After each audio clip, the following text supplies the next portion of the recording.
206 എല്ലുകൾ ചേർന്നിട്ടുള്ളതാണ് നമ്മുടെ ഒരു ശരീരം എന്ന് പറയുന്നത്.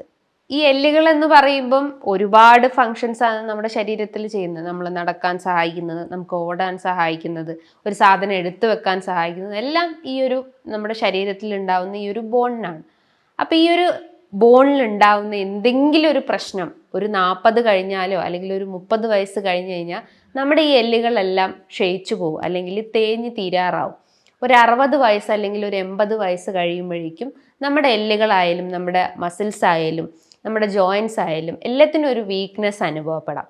പക്ഷേ ഇന്നത്തെ ഒരു ജനറേഷനിൽ നോക്കുവാണെങ്കിൽ ഒരു 20 വയസ്സ് അല്ലെങ്കിൽ ഒരു 15 വയസ്സ് മുതൽക്കേ കുട്ടികൾക്ക് ഈ ഒരു ബോണിൽ ഡിഫോമിറ്റി ഉണ്ടാവുന്നു. അതേപോലെ മസിൽസ് ഭയങ്കരമായിട്ട് ക്ഷയിച്ചു പോകുന്നു, സന്ധികളിൽ നിന്നൊക്കെ ഭയങ്കര വേദന അനുഭവപ്പെടുന്നു. അങ്ങനെ കുറേ പ്രശ്നങ്ങൾ പറയാറുണ്ട്. ലാസ്റ്റ് ഡേ തന്നെ ഒരു 10-15 വയസ്സായിട്ടുള്ള ഒരു കുട്ടീൻ്റെ പാരൻറ്റ് വിളിച്ചിട്ട് പറഞ്ഞു, കുട്ടിക്ക് ഇങ്ങനെ കാല് ഭയങ്കരമായിട്ട് ക്ഷയിച്ചു പോകുന്നു, അല്ലെങ്കിൽ കാഫ് മസിൽസൊക്കെ ഭയങ്കര വീക്ക്നെസ് ഫീൽ ചെയ്യുന്നു, ഒന്ന് നടന്നു വന്നു കഴിഞ്ഞാൽ ഭയങ്കര ഒരു വേദന ഫീൽ ചെയ്യുന്നു, കുട്ടിയായാലും മെൻ്റലിയും ഫിസിക്കലി ഒരു വീക്ക്നെസ് അനുഭവപ്പെടുന്നു. ഇതിൻ്റെയൊക്കെ റീസൺ എന്ന് പറയുമ്പോൾ മേ ബി ആ കുട്ടീൻ്റെ ശരീരത്തിൽ കാൽഷ്യം ഡെഫിഷ്യൻസി ആവാം, അതേപോലെ വൈറ്റമിൻ ഡിൻ്റെ ഡെഫിഷ്യൻസി ഉണ്ടാവാം, അതേപോലെ എന്തെങ്കിലും അയൺ ഡെഫിഷ്യൻസി ആവാം, അല്ലെങ്കിൽ രക്തക്കുറവിൻ്റെ പ്രശ്നങ്ങൾ ഉണ്ടെങ്കിലും ഇത്തരം കാരണങ്ങൾ ഉണ്ടാവും. അപ്പോൾ ഈ ഒരു നമ്മുടെ ശരീരത്തിൽ ഉണ്ടാവുന്ന ഈ ഒരു ബോൺ ഡിഫോമിറ്റി, അതേപോലെ തന്നെ മസിൽസ് ഡിഫോമിറ്റി, ഇതിൻ്റെയൊക്കെ കാരണങ്ങൾ എന്തൊക്കെയാണ്? അല്ലെങ്കിൽ ഈ ഷയാറ്റിക്ക പോലത്തെ പ്രശ്നങ്ങൾ അല്ലെങ്കിൽ നടുവേദന പോലത്തെ പ്രശ്നങ്ങൾ വരാനുള്ള കാരണങ്ങൾ എന്തൊക്കെയാണ്? ഇതിലുണ്ടാവുന്ന കുറേ ഡൗട്ടുകൾ എന്ന് പറയുമ്പം അവർ ചോദിക്കാറുണ്ട്, ബെൽറ്റ് യൂസ് ചെയ്യണോ, അതേപോലെ തന്നെ എന്ത് ബെഡാണ് യൂസ് ചെയ്യേണ്ടത് എന്നൊക്കെ പല ആളുകളും ചോദിക്കാറുണ്ട്. അപ്പം ഈ ഡൗട്ടുകൾ നമുക്കൊന്ന് ക്ലിയർ ചെയ്ത് നോക്കാം. പല ഡൗട്ടുകളും ഉണ്ടാവും. എങ്ങനെയാണ് നമ്മളത് യൂസ് ചെയ്യേണ്ടത്, ഏത് ടൈമിലാണ് ഇത്തരം ബെൽറ്റ് യൂസ് ചെയ്യേണ്ടത്, പൂർണ്ണമായിട്ടും റെസ്റ്റ് എടുക്കണം എന്നൊക്കെ ചോദിക്കാറുണ്ട്. ആ ഡൗട്ട് നമുക്ക് ഇവിടെ ഒന്ന് ക്ലിയർ ചെയ്യാം. ഹായ്, ഞാൻ doctor Juhi Das, QNB health കെയറിലെ ഹോമിയോപ്പതിക് ഫിസിഷ്യനാണ്. അതിശക്തമായിട്ടുള്ള നടുവേദന അനുഭവപ്പെടുക, അതായത് ഒരു 35 വയസ്സ് കഴിഞ്ഞ് കഴിഞ്ഞാൽ ആളുകൾ പറയുന്ന ഒരു പ്രശ്നമാണ്. അത് സ്ത്രീകളാവട്ടെ പുരുഷന്മാരാവട്ടെ ഒരേപോലെ പറയുന്ന ഒരു ബുദ്ധിമുട്ടാണ്. നടുവിന് ഭയങ്കര ഒരു വേദന അനുഭവപ്പെടുന്നു. ആ വേദന കാലുകളിലേക്കൊക്കെ ഇറങ്ങി വരുന്നുണ്ട്, അതായത് പിൻഭാഗത്തെ കാലുകളിലേക്കൊക്കെ ഇറങ്ങി വരുന്നുണ്ട്. അതേപോലെ നടക്കാൻ ഭയങ്കര ഒരു ബുദ്ധിമുട്ട് പോകുന്നു. അതേപോലെ ഒരു സ്റ്റെപ്പ് എടുത്ത് വെക്കുമ്പോൾ നമുക്കൊരു ബാലൻസ് പോകുന്ന പ്രശ്നങ്ങൾ ഉണ്ടാവുന്നു. കാലിൻ്റെ ഉപ്പൂറ്റിയാണെങ്കിൽ ഭയങ്കര ഒരു കടച്ചിൽ ഫീൽ ചെയ്യുന്നു. കാഫ് മസിൽസ് ഭയങ്കര വീക്ക്നെസ് ഉണ്ടാവുന്നു. നടന്നു പോകുമ്പം മുട്ടിൻ്റെ ഇടയിൽ നിന്നൊക്കെ ഭയങ്കര ശബ്ദം കേൾക്കുന്നു, ഒരു ക്രെപ്പിറ്റസ് എന്ന് പറഞ്ഞിട്ടുള്ള ആ ഒരു സൗണ്ട് കേൾക്കുന്നു. അങ്ങനെ കുറേ പ്രശ്നങ്ങൾ പേഷ്യൻസ് വന്ന് പറയാറുണ്ട്. ഇതിൻ്റെയൊക്കെ റീസൺസ് എന്ന് പറയുമ്പം അവരുടെ ശരീരത്തിൽ ഉണ്ടാകുന്ന പല രീതിയിലുള്ള ചേഞ്ചസ് ആണ്. അവരുടെ ലൈഫ് സ്റ്റൈലിൽ ഉണ്ടാകുന്ന ചേഞ്ചസ് ആവട്ടെ, അതായത് എന്തെങ്കിലും ഡെഫിഷ്യൻസീസ് ആവാം. ന്യൂട്രീഷണൽ ഡെഫിഷ്യൻസിയാണ് നമുക്ക് മെയിനായിട്ട് പറയേണ്ടത്. വൈറ്റമിൻ ഡിൻ്റെ ഡെഫിഷ്യൻസി ഉണ്ടെങ്കിൽ ഇത്തരം സിംറ്റംസ് പ്രോമിനൻ്റ് ആയിട്ട് നിൽക്കും. വൈറ്റമിൻ ഡി എന്ന് പറയുമ്പോൾ എന്താ, അതൊരു ഫാറ്റ് സോല്യബിൾ വൈറ്റമിൻ ആണ്. അതായത് നമ്മുടെ എല്ലിനും അതേപോലെ തന്നെ നഖങ്ങൾക്കായാലും അതേപോലെ പേശികൾക്കായാലും ജോയിൻസിനായാലും എല്ലാത്തിനെയും ഒന്ന് സപ്പോർട്ട് ചെയ്യുന്നു, അല്ലെങ്കിൽ അതിനെ സ്ട്രെങ്തൻ ചെയ്യുന്ന ഒരു ഇമ്പോർട്ടൻറ്റ് ഫാക്ടറാണ് വൈറ്റമിൻ ഡി എന്ന് പറയുന്നത്. അപ്പോൾ അത് നമ്മുടെ ശരീരത്തിൽ കുറഞ്ഞു കഴിഞ്ഞാൽ, അതായത് ഒരു 30-ൽ താഴെയായി കഴിഞ്ഞാൽ, അത് കുട്ടികൾക്കാവട്ടെ മുതിർന്നവർക്കാവട്ടെ ഇത്തരം ലക്ഷണങ്ങൾ ശരീരത്തിൽ കാണിക്കും. അതേപോലെ തന്നെ നമ്മുടെ നട്ടല് അല്ലെങ്കിൽ ആ ഒരു സർവൈക്കൽ റീജൻ മുതൽ ലംബാർ റീജൻ വരെ ഉണ്ടാവുന്ന ആ ഒരു വെർട്ടിബ്രാസ് എന്ന് പറയും. ജസ്റ്റ് ഒന്ന് ഇമാജിൻ ചെയ്യുക, നമ്മുടെ ബാക്ക് ഭാഗമാണെങ്കിൽ ഈ ഒരു റീജൻ സർവൈക്കൽ എന്ന് പറയുന്നു, അതേപോലെ തന്നെ തൊറാസിക് റീജൻ എന്ന് പറയുന്നു, ലംബാർ റീജൻ എന്ന് പറയുന്നു, സാക്രൽ റീജൻ, അങ്ങനെ പല സ്റ്റേജസ് ആയിട്ട് നമ്മുടെ ആ ഒരു നട്ടലിനെ തരം തിരിച്ചിട്ടുണ്ട്. അപ്പം ഇതിലൊക്കെ ഓരോ എല്ലുകളും ഉണ്ടാവും, അതായത് വെർട്ടിബ്രാസ് എന്ന് പറയുന്നു. ഈ വെർട്ടിബ്രാസിനെയൊക്കെ സപ്പോർട്ട് ചെയ്യുന്ന ഒരു കുഷൻ പോലത്തെ ഒരു സ്ട്രക്ചർ ഉണ്ടാവും. അതേപോലെ അതിനകത്താണ് ഡിസ്ക് എന്ന് പറയുന്നത്, അല്ലെങ്കിൽ ആ ഒരു വെർട്ടിബ്രാസിനെ മെയിൻറ്റെയിൻ ചെയ്യുന്ന അല്ലെങ്കിൽ ആ ഒരു പോസ്റ്റർ മെയിൻറ്റെയിൻ ചെയ്യുന്ന ഒന്നാണ് ഈ ഡിസ്ക് എന്ന് പറയുന്നത്. അതായത് ജസ്റ്റ് ഒന്ന് ഇമാജിൻ ചെയ്യുക, 2 വെർട്ടിബ്രാസ് ആണെങ്കിൽ അല്ലെങ്കിൽ കശേരുക്കളാണെങ്കിൽ ഇതിൻ്റെ ഇടയിലൊരു ഒരു റബ്ബറി സ്ട്രക്ചർ എന്നൊക്കെ പറയും, അല്ലെങ്കിൽ ഒരു പ്ലാസ്റ്റിക് ടൈപ്പ് പോലത്തെ ഒരു ഫൈബർ സ്ട്രക്ചർ ഉണ്ടാവും. അതിനെയാണ് നമ്മൾ ഡിസ്ക് എന്ന് പറയപ്പെടുന്നത്. ഇതിൻ്റെ ഒരു ഫംഗ്ഷൻ എന്ന് പറയുമ്പം ഈ വെർട്ടിബ്രാസ് ജസ്റ്റ് ഒന്ന് മൂവ് ചെയ്യണമെങ്കിൽ ഇതിൻ്റെ ഈ റബ്ബറി സ്ട്രക്ചറിൻ്റെ ആവശ്യമുണ്ട്. അത് ജസ്റ്റ് നമ്മൾ ആ ഒരു ഇമാജിൻ ചെയ്യുക, ആ ഒരു റബ്ബറി സ്ട്രക്ചർ അവിടെ ആബ്സെൻ്റ് ആണെങ്കിൽ അല്ലെങ്കിൽ അവിടെ ഡെഫിഷ്യൻ്റ് ആണെങ്കിൽ നമുക്ക് ഈ എല്ലുകൾ മൂവ് ചെയ്യാൻ പറ്റില്ല. അതായത് അവിടെ ലോക്ക് ചെയ്ത് ഒരു ലോക്ക് പോലെ കുടുങ്ങിക്കിടക്കും. അപ്പോൾ ആ ഒരു ഡിസ്കിന്റെ സഹായത്തോടെയാണ് നമ്മളൊന്ന് ബെൻഡ് ചെയ്യുന്നതോ അല്ലെങ്കിൽ എന്തെങ്കിലും ഒരു വസ്തുക്കൾ എടുക്കുന്നതോ നമ്മളൊന്ന് റൺ ചെയ്യുന്നതോ ആ ഒരു പോസ്റ്റർ മെയിൻറ്റെയിൻ ചെയ്യാൻ സഹായിക്കുന്നത് ആ ഒരു ഡിസ്കിന്റെ സഹായത്തോടെയാണ്. അപ്പോൾ ഈ ഡിസ്കിൽ ഉണ്ടാവുന്ന എന്തെങ്കിലും ഒരു വ്യതിയാനം, ഡിസ്ക് ഒന്ന് തെന്നിപ്പോവുക, ഈ വെർട്ടിബ്രസ് അല്ലെങ്കിൽ കശേരുക്കളിനിടയിൽ നിന്ന് ഡിസ്ക് ജസ്റ്റ് ഒന്ന് തെന്നിപ്പോയി കഴിഞ്ഞാൽ അല്ലെങ്കിൽ സ്റ്റെപ്പ് തെറ്റിക്കഴിഞ്ഞാലും നമുക്ക് ഈ വേദന അല്ലെങ്കിൽ നടുവേദന അനുഭവപ്പെടാനുള്ള ഒരു ചാൻസസ് ഉണ്ട്.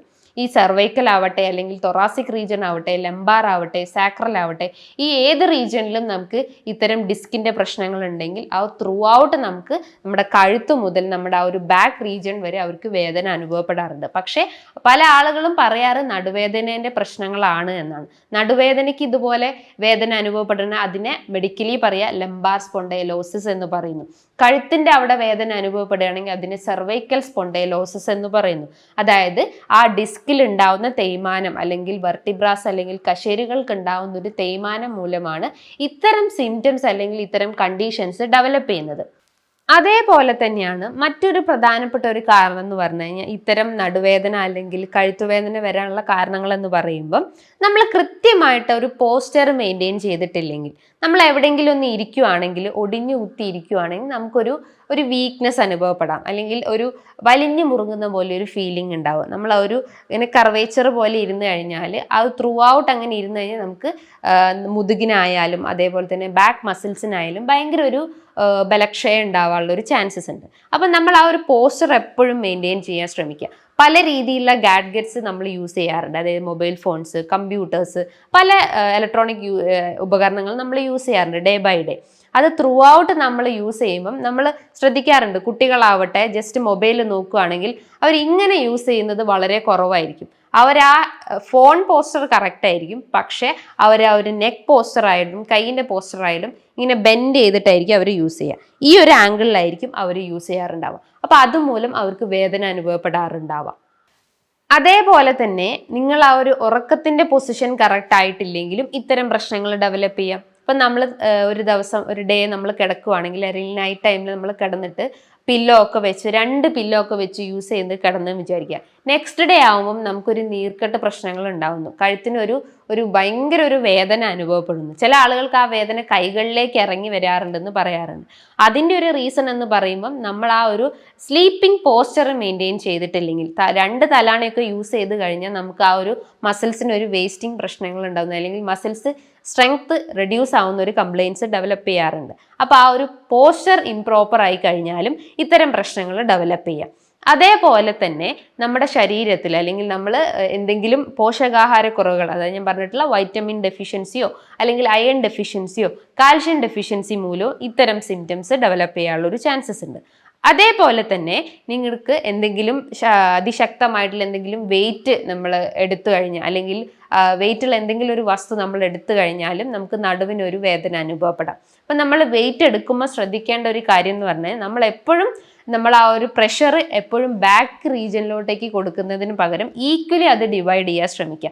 നമ്മളൊരു വസ്തു എടുക്കുകയാണെങ്കിൽ തന്നെ നമ്മൾ ബെൻഡ് ചെയ്യുമ്പം നമ്മളെ ഈ ഒരു നീ മസിൽസ് ആയാലും അല്ലെങ്കിൽ 2 കാൽമുട്ടിനും ആ ഒരു പ്രഷർ കൊടുക്കാൻ ശ്രമിക്കുക. ഒന്ന് ബെൻഡ് ചെയ്തിട്ട് ഒരു വസ്തു എടുക്കുകയാണെങ്കിൽ നമ്മൾക്ക് ആ ഒരു വേദനേൻ്റെ ഒരു ഇൻറ്റൻസിറ്റി നമുക്ക് റെഡ്യൂസ് ചെയ്യാൻ പറ്റുന്നതാണ്. അതേപോലെ തന്നെ മറ്റൊരു പ്രധാനപ്പെട്ട ഒരു റീസൺ എന്ന് പറയുമ്പം നമുക്ക് ഇത്തരം വേദന വരാനുള്ള ഒരു കാരണം എന്ന് പറഞ്ഞു കഴിഞ്ഞാൽ നമ്മുടെ ആ ഒരു കശേരുക്കൾ അല്ലെങ്കിൽ എല്ലുകൾക്ക് ഉണ്ടാവുന്ന തേയ്മാനം, അല്ലെങ്കിൽ നമ്മൾ മുൻപ് ഏതെങ്കിലും കുഞ്ഞായിരിക്കുന്ന സമയത്ത് വീണിട്ടുണ്ടാവും. അപ്പോൾ അതുമൂലവും ആ ഒരു ഹിസ്റ്ററി ഉണ്ടെങ്കിലും നമുക്ക് ഇത്തരം വേദനകൾ വരാനുള്ള ഒരു ചാൻസസ് ഉണ്ട്. അതേപോലെ നിങ്ങളെ പൂർവികർക്ക്, അതായത് അച്ഛനോ അമ്മയ്ക്കോ അല്ലെങ്കിൽ ഗ്രാൻഡ് പാരൻസിനോ ഒക്കെ ഇത്തരം ഡിസ്ക് പ്രശ്നങ്ങളോ അല്ലെങ്കിൽ എല്ലിലും തേയ്മാനം പ്രശ്നങ്ങളോ ഒക്കെ ഉണ്ടെങ്കിലും അതുമൂലം അതിൻ്റെ ഒരു 70% നമ്മുടെ ശരീരത്തിലേക്ക് ഹെറിഡിറ്ററി ചാൻസസ് ആയിട്ടുള്ള വളരെ കൂടുതലാണ്. അതേപോലെ തന്നെ ഏജിങ് പ്രോസസ്സിന്റെ ഭാഗമായിട്ടും അല്ലെങ്കിൽ ഒരു 45 വയസ്സ് കഴിഞ്ഞ ആളുകളിലൊക്കെ ആയാലും ഇത്തരം പ്രശ്നങ്ങൾ ഡെവലപ്പ് ചെയ്യാനുള്ള ഒരു ചാൻസസ് ഉണ്ട്. അതേപോലെ നിങ്ങൾ ക്രോണിക് സ്മോക്കേഴ്സ് ആണെങ്കിൽ, അതായത് കണ്ടിന്യൂസ് ആയിട്ട് ഒരു 10 to 12 സിഗരറ്റ്സ് ഒക്കെ സ്മോക്ക് ചെയ്യുന്ന ആളുകൾക്കും ഇത്തരം പ്രശ്നങ്ങൾ ഡെവലപ്പ് ചെയ്യാനുള്ള ഒരു ചാൻസസ് ഉണ്ട്. അതേപോലെ എന്തെങ്കിലും മറ്റ് അഡിക്ഷൻസ് ആയിട്ടുള്ള ആൽക്കഹോളിക് അഡിക്ഷൻസ് ഉണ്ടെങ്കിലും അതുമൂലവും ഇത് അസുഖങ്ങൾ അഗ്രവേറ്റ് ചെയ്യാനുള്ള ഒരു ചാൻസസ് ഉണ്ട്. അപ്പം ഇത്തരം കാരണങ്ങളാണ് അല്ലെങ്കിൽ ഈ പറഞ്ഞിട്ടുള്ള റീസൺസ് ആണ് നമുക്ക് ഇത്തരം നടുവേദന പ്രശ്നങ്ങൾ അല്ലെങ്കിൽ കഴുത്തിൻ്റെ വേദനകൾ, കാലിൻ്റെ വേദനകളൊക്കെ ഡെവലപ്പ് ചെയ്യുന്നതിൻ്റെ റീസൺസ് എന്ന് പറയും. അപ്പോൾ പല ആളുകളും ചോദിക്കാറുണ്ട്, ഈ നടുവേദന വന്നു കഴിഞ്ഞാൽ നമ്മൾ ബെൽറ്റ് യൂസ് ചെയ്യണോ, അല്ലെങ്കിൽ പൂർണ്ണമായിട്ട് ഒരു ബെഡ് റെസ്റ്റ് ആണോ അതിന് വേണ്ടത്, അല്ലെങ്കിൽ എന്തെങ്കിലും ഹോട്ട് അപ്ലിക്കേഷൻസ് അല്ലെങ്കിൽ കോൾഡ് അപ്ലിക്കേഷൻസ് കൊടുത്തു കഴിഞ്ഞാൽ ഇത്തരം വേദനകൾ കുറയാറുണ്ടോ? അവർ ശ്രദ്ധിക്കേണ്ട ഒരു കാര്യം അല്ലെങ്കിൽ ഫോക്കസ് ചെയ്യേണ്ട കാര്യങ്ങൾ എന്ന് പറയുമ്പം, നിങ്ങൾക്ക് പെട്ടെന്ന് ഉണ്ടാവുന്ന ഒരു ഇഞ്ചുറി ആണെങ്കിൽ നിങ്ങൾ ഒരു ഐസ് പാക്ക് ആണ് സജസ്റ്റ് ചെയ്യേണ്ടത്. അതായത് പെട്ടെന്നൊന്ന് കാലൊന്ന് ഉളുക്കി പോയാലോ അല്ലെങ്കിൽ ഒരു സ്പ്രെയിനൊക്കെ സംഭവിച്ചു കഴിഞ്ഞാൽ നിങ്ങൾക്ക് ഐസ് പാക്ക് യൂസ് ചെയ്യാം. പക്ഷേ കണ്ടിന്യൂസ് ആയിട്ട് അല്ലെങ്കിൽ ക്രോണിക് ആയിട്ട് നിങ്ങൾക്ക് ഒരു വേദന ഇങ്ങനെ എക്സിസ്റ്റ് ചെയ്യുന്നുണ്ടെങ്കിൽ നിങ്ങൾക്ക് ഒരു ഹോട്ട് അപ്ലിക്കേഷൻസ് ആണ് സജസ്റ്റ് ചെയ്യുന്നത്. അതായത് അതുമൂലം ആ ഒരു മസിൽസ് ഒന്ന് കുറച്ചുകൂടി ഒന്ന് റിലാക്സ്ഡ് ആവുകയും സർക്കുലേഷൻ ഒന്ന് കറക്റ്റ് ആവുകയും ചെയ്യുന്നു. പക്ഷേ ഇതൊരു ടെമ്പററി ക്യൂർ മാത്രമാണ്. പെർമനൻ്റ് ആയിട്ട് ക്യൂർ വരണമെങ്കിൽ നിങ്ങൾ ഇന്റേർണലി മെഡിസിൻസ് എടുക്കണം. അതോടൊപ്പം തന്നെ നല്ലൊരു ഡയറ്റ് ചാർട്ടും ഫോളോ ചെയ്യേണ്ടതാണ്. അതേപോലെ പ്രൊലോങ്ഡ് ആയിട്ട് നിങ്ങൾക്ക് ബെഡ് റെസ്റ്റ് വേണമെന്ന് ചോദിക്കാറുണ്ട്. നിങ്ങളിങ്ങനെ കണ്ടിന്യൂസ് ആയിട്ട് ബെഡ് റെസ്റ്റ് ചെയ്ത് കഴിഞ്ഞാൽ നിങ്ങളെ മസിൽസ് വീക്ക് ആവുകയാണ് ചെയ്യുന്നത്. അതുമൂലം നിങ്ങൾക്ക് ബെഡ് സോർ പ്രശ്നങ്ങൾ ഉണ്ടാവുന്നത്, അല്ലെങ്കിൽ അൾസർ പ്രശ്നങ്ങളിലേക്കൊക്കെ ചാൻസസ് വളരെ കൂടുതലാണ്. അപ്പോൾ നിങ്ങൾ കണ്ടിന്യൂസ് ആയിട്ട് റെസ്റ്റ് ചെയ്യുന്നതിന് പകരം ഒരു ടൈം പീരീഡ് വെച്ചിട്ട് നിങ്ങൾ റെസ്റ്റ് ചെയ്യുന്നതാണ് കുറച്ചുകൂടി ബെറ്റർ ആയിട്ടുള്ള ഒരു കാര്യം.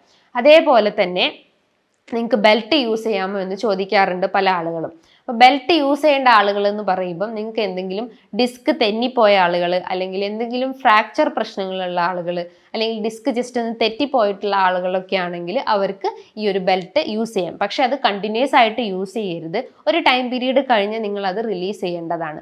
ഇപ്പോൾ കുറച്ചുകൂടി യങ് ഏജിട്ടുള്ള ആളുകളൊക്കെ ആണെങ്കിൽ ബെൽറ്റ് യൂസ് ചെയ്യാമോ എന്ന് ചോദിക്കാറുണ്ട്. പക്ഷെ നിങ്ങൾ അങ്ങനെ കണ്ടിന്യൂസ് ആയിട്ട് യൂസ് ചെയ്യുന്നത് കഴിവതും കുറയ്ക്കാൻ ശ്രമിക്കുക. അത് നിങ്ങളെ മസിൽസിൻ്റെ ആ ഒരു സ്ട്രെങ്ത് റെഡ്യൂസ് ചെയ്യുന്നതാണ് ചെയ്യുന്നത്. മസിൽസിൻ്റെ സ്ട്രെങ്ത് റെഡ്യൂസ് ആയി കഴിഞ്ഞാൽ ഇത്തരം പ്രശ്നങ്ങൾ വർദ്ധിക്കുക അല്ലാതെ അത് റെഡ്യൂസ് ചെയ്യുന്ന രീതിയിലേക്ക് വരാറില്ല. അപ്പം ബെൽറ്റ് യൂസ് ചെയ്യുന്നത് കഴിവതും റെഡ്യൂസ് ചെയ്യുന്നതാണ് കുറച്ചുകൂടി ബെറ്റർ ആയിട്ടുള്ള ഒരു കാര്യം. അതേപോലെ തന്നെ നിങ്ങൾ ശ്രദ്ധിക്കേണ്ട ഒരു കാര്യം എന്ന് പറഞ്ഞു കഴിഞ്ഞാൽ, പല ആളുകളും ചോദിക്കാറുണ്ട് എങ്ങനത്തെ ബെഡാണ് യൂസ് ചെയ്യാറ്, അല്ലെങ്കിൽ നമ്മൾ ആ ഒരു കംപ്ലീറ്റ് ആയിട്ടുള്ള ബെഡ് അവോയ്ഡ് ചെയ്ത് ജസ്റ്റ് ഒരു പലക കട്ടിലാണോ കിടക്കേണ്ടതെന്ന് ചോദിക്കാറുണ്ട്. നിങ്ങൾ യൂസ് ചെയ്യേണ്ട ബെഡ് എന്ന് പറയുമ്പം പെട്ടെന്ന് കുഴിഞ്ഞു പോകാത്ത ഒരു കുറച്ചുകൂടി സ്റ്റിഫ് ആയിട്ടുള്ള ബെഡ്, അല്ലെങ്കിൽ സോഫ്റ്റ് കുറഞ്ഞിട്ടുള്ള കുറച്ചുകൂടി ഹാർഡ് ആയിട്ടുള്ള ബെഡ് യൂസ് ചെയ്യുകയാണെങ്കിൽ കുറച്ചുകൂടി ബെറ്റർ ആയിട്ടുള്ള ഒരു കാര്യമാണ്. അതേപോലെ പില്ലോ ഒക്കെ യൂസ് ചെയ്യുകയാണെങ്കിൽ പില്ലോ കഴിവതും അവോയ്ഡ് ചെയ്യണ കുറച്ചുകൂടി ബെറ്റർ ആയിട്ടുള്ള ഒരു കാര്യം.